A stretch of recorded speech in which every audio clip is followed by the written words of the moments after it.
కీలక అంశాలు ఇవి. మనం మొన్న 18 అంశాలు చెప్పుకున్నాం కదా, ఇలా 10 అంశాలు ఉన్నాయి. ధరణి స్థానంలో కొత్త హక్కుల రికార్డు భూభారతి. ధరణి స్థానంలో కొత్త భూ హక్కుల రికార్డు భూభారతి. అండ్ హక్కుల రికార్డులో తప్పుల సవరణకు అవకాశం ఉంది. రిజిస్ట్రేషన్ మ్యూటేషన్ చేయడానికి ముందే భూములు సర్వే మ్యాప్ తయారు చేయాలి. పెండింగ్లో ఉన్న సాదా బైనామాల దరఖాస్తులకు పరిష్కారం. వారసత్వంగా వచ్చిన భూములకు మ్యూటేషన్ చేసే ముందు నిర్ణీత కాలంలో విచారణ. పాసు పుస్తకాల్లో వారి భూమికి సంబంధించిన హద్దులతో కూడిన మ్యాప్ ఉంటుంది.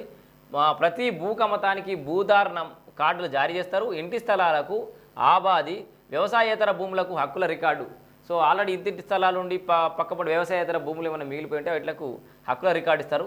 రైతులకు ఉచిత న్యాయ సహాయం అందిస్తారు. మోసపూరితంగా హక్కుల రికార్డులు మార్చిన ప్రభుత్వం భూదాన్ అసైన్డ్ దేవాదాయ వక్ఫ్ భూములకు పట్టాలు పొందితే రద్దు చేసే అవకాశం కూడా ఉంది. ఇక్కడ క్లియర్గా ఇగో ఆధారాలు సెక్షన్ 17 రికార్డింగ్ అధికారులు అప్పీల్ రివిజన్ అధికారులు భూభారతి చట్టం ప్రకారం విచారణ చేసేటప్పుడు వారికి సివిల్ కోర్టుకు ఉన్న అధికారాలు కూడా ఉంటాయి.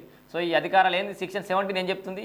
ఈ అధికారులకు అప్పీల్ రివిజన్ అధికారులు భూభారతి చట్టం ప్రకారం విచారణ చేసేటప్పుడు వారికి సివిల్ కోర్టుకు ఉన్నంత అధికారాలు కూడా వీళ్ళకు ఉంటాయట.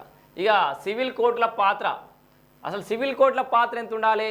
సెక్షన్ 18 రూల్ 13 ఏం చెప్తుంది అంటే యాజమాన్య హక్కుల నిర్ధారణ కోసం మాత్రమే సివిల్ కోర్టును ఆశ్రయించాలి. వీళ్ళు యాజమాన్య హక్కులు వీలేనా కాదా అని నిర్ధారించడం వరకు మాత్రమే సివిల్ కోర్టులకు హక్కులు ఉన్నాయి.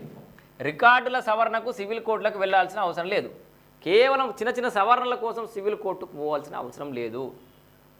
ధరణి చట్టం ప్రకారం అయితే అన్నింటికి కోర్టుకే వెళ్ళాల్సి ఉండే, సివిల్ కోర్టుకి వెళ్ళాల్సి ఉండే. ఏది ధరణి చట్టం ప్రకారం అయితే. ఇప్పుడు అట్లా లేదు. సవరణల కోసం అయితే ఇది వీళ్ళే చేసేస్తారు. ఇక ఉచిత న్యాయం సెక్షన్